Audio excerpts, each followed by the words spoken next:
नमस्कार, one India Hindi में आपका स्वागत है। जम्मू कश्मीर के पूर्व और गोवा के वर्तमान राज्यपाल सत्यपाल मलिक ने जम्मू कश्मीर के अपने कार्यकाल को याद करते हुए कई अहम बातें कही हैं, जिससे कश्मीर की सियासत गर्मा गई है। उन्होंने कहा, जब मैं जम्मू कश्मीर का गवर्नर था तो मैंने सभी के लिए राजभवन खोल दिया। मैंने सभी सलाहकारों को सप्ताह में एक बार लोगों की शिकायतें सुनने का काम सौंपा। मेरे कार्यकाल में 95,000 शिकायतें आई। मैंने उनमें से 93,000 को गोवा आने से पहले हल कर दिया। इसके कारण लोग सहज महसूस करते थे, उनमें गुस्सा कम था। मैंने राजभवन को खोल दिया। कोई भी आदमी बिना अपॉइंटमेंट किसी भी समय आ सकता था और मुझसे मिल सकता था। गवर्नर का जो पर्सनल टेलीफोन है वो हमने सबको बता दिया था ये है, और वो मैं खुद उठाता था, 2 बजे रात में भी उठाता था। ऐसे केसेस हुए जिनमें मुझे एक व्हाट्सएप आ गया एक बच्चे का, ये तो नॉन केस है पूरे कश्मीर में, कि मैं और मेरी बहन, हमको दोनों को बोर्ड का इम्तहान देना है और हमारे यहाँ बिजली नहीं है। अगले दिन उस व्हाट्सएप के बेसिस पे अगले दिन उसके यहाँ वो छोटा जनरेटर और बल्ब चले गए, लेकिन वो इलाज नहीं था। मैंने इंजीनियर्स को कहा, उसके घर से 1.5 किलोमीटर दूर थी बिजली की लाइन। 1 महीने में वो लाइन पूरी करके उसके यहाँ बिजली भेज दी। तो पूरे कश्मीर में ये हो गया कि व्हाट्सएप पे भी इतना काम हो सकता है। तो हमने दूसरे सारे जो हमारे एडवाइजर्स थे, सबकी ये ड्यूटी थी कि वो हफ्ते में 1 दिन सिर्फ शिकायतें सुनेंगे। असली चीज होती है जनता में, हमारी सुनवाई नहीं है। सुनवाई होती थी, फिर उन्हें बताया जाता था तुम्हारा क्या हुआ। मेरे ऑफिस में 95,000 कंप्लेंट्स आई, जिनमें 93 का निपटारा करके तब मैं आया हूं। तो लोगों को ये लगता था कि हमारी सरकार है और लोग अपनापन महसूस करते थे। लोगों का एंगर लेवल बहुत कम हो गया था। फिर मैं वो बातें बोलता था जो उनके हक की भी हैं।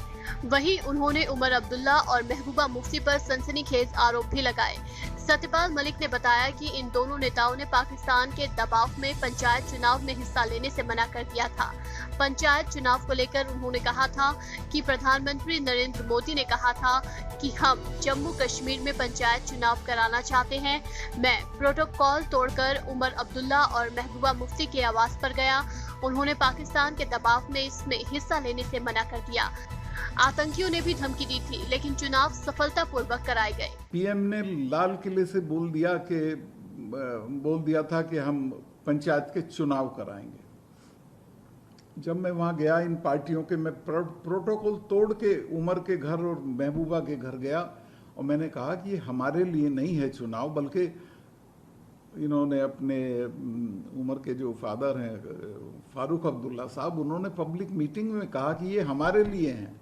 लेकिन वो लोग उसमें पाकिस्तान के दबाव में उन्होंने उसमें हिस्सा लेने से मना कर दिया। इसी तरह से टेररिस्ट ने कहा कि जो हिस्सा लेगा उसको हम मार देंगे। हुर्रियत ने बायकाट किया, सब ने बायकाट किया, लेकिन हमने चुनाव कराए। रिकॉर्ड वोटिंग हुई एक आध जगह को छोड़ के, और एक भी कैजुअलिटी नहीं हुई, चिड़िया की कैजुअलिटी नहीं हुई पूरे चुनाव में। वहाँ एक चुनाव में फारूक अब्दुल्ला साहब का एक बाई इलेक्शन था श्रीनगर में, 9 लोग मरे थे एक दिन में, और बड़े चुनाव में तो बहुत लोग मरते थे, कोई एक कैजुअलिटी नहीं हुई। उससे बड़ी बात, 370 हटने के बाद 2 महीने में वहां एक भी गोली हमारी सरकार को किसी पे फायर नहीं करना पड़ी। पथराव पूरी तरह से रुक गया था।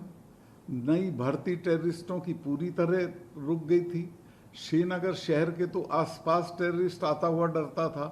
तो और उसकी एक बड़ी वजह ये भी थी कि हमको पब्लिक में सपोर्ट मिल गई थी सिस्टम को।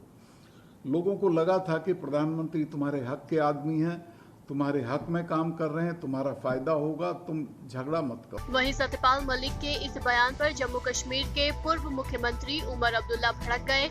उन्होंने ट्वीट कर कहा कि सत्यपाल मलिक सिर्फ नाम के सत्य हैं, काम के नहीं। उन्होंने लिखा कि सामान्य तौर पर मैं उनकी निरर्थक बयानबाजी पर जवाब देने से ही बचता हूँ, लेकिन कुछ लोग इस बात पर यकीन करने लगेंगे कि वो सच बोल रहे हैं। लेकिन मैंने जाना कि उनके झूठ के साथ जीना मुश्किल है, इसलिए मैं उनके झूठ को भी अब झूठ मानकर नजरअंदाज नहीं करता। इस खबर में फिलहाल इतना ही।